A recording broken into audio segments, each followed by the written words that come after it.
sleep is more important than food, and food is more important than water.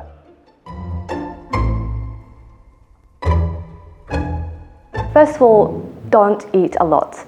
I think the big mistake a lot of Muslims make is that the whole day you're hungry and then you come and you indulge. There's so much on the plate, and yeah, so it makes it a little bit more difficult for you to move and sort of like pray and get on with the day. No water, no food, trying to be on your tip-top behavior and trying to maintain your connection to the divine.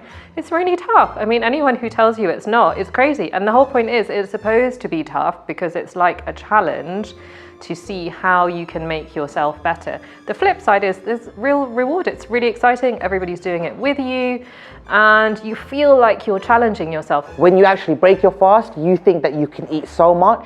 So you know, let's just say if you've got a takeaway, you'll get loads and loads of food, but you'd only be able to eat like 25 to 30%, and then you waste food, and that's kind of like defeating the object. Every single year, the first day of Ramadan, I eat loads and I'm literally just going, you know when you get the sick in just the top of the throat, and that's my welcome to Ramadan experience every single year. I like to eat whole grains, fatty foods, and things that digest very slowly. The worst thing you can do in the morning is to eat really processed carbs, white bread, sugary stuff, because that stuff digests in a second and you feel hungry again after like 2 hours. If you can ever sacrifice a bit of food for a bit of sleep, go for it. Really, sleep. People think, oh, it's because I'm fasting. No, it's because you've been up since 3 a.m. Like, even if you were eating, you'd have an issue. This place that I went to only had chips and bread.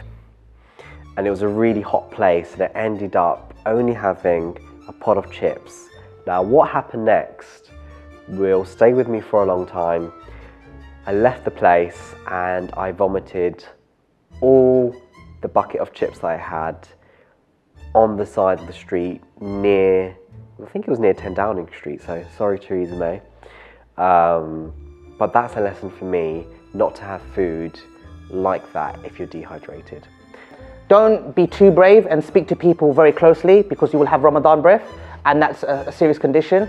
When you don't eat or drink for a very long time, your breath will just be toxic. Dehydration and fatigue for me are the biggest killers. So I need to drink, I don't know, 2 liters of coconut water between breaking fast at iftar and also the suhoor. And in terms of fatigue, it's really just a case of making it through to the end of the month. Another tip is, a lot of people think that you should just take it easy and rest during Ramadan. For me, it's the complete opposite. I like to keep busy, because if I'm not busy, then time ticks that much slower. So ironically, I'm trying to fill my calendar and my schedule with things to do, because I find that the time just passes a lot quicker, especially in London when the day is really long.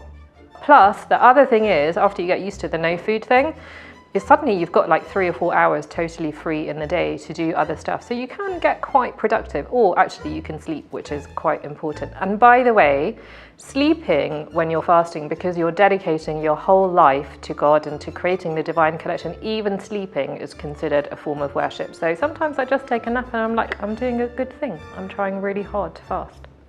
Because there is a beautiful communal element to it. So I recommend you connecting to people who you've lost contact with, and make the whole month an enjoyable community experience. And I guarantee it will fly by, and you'll probably be looking forward to next year even more.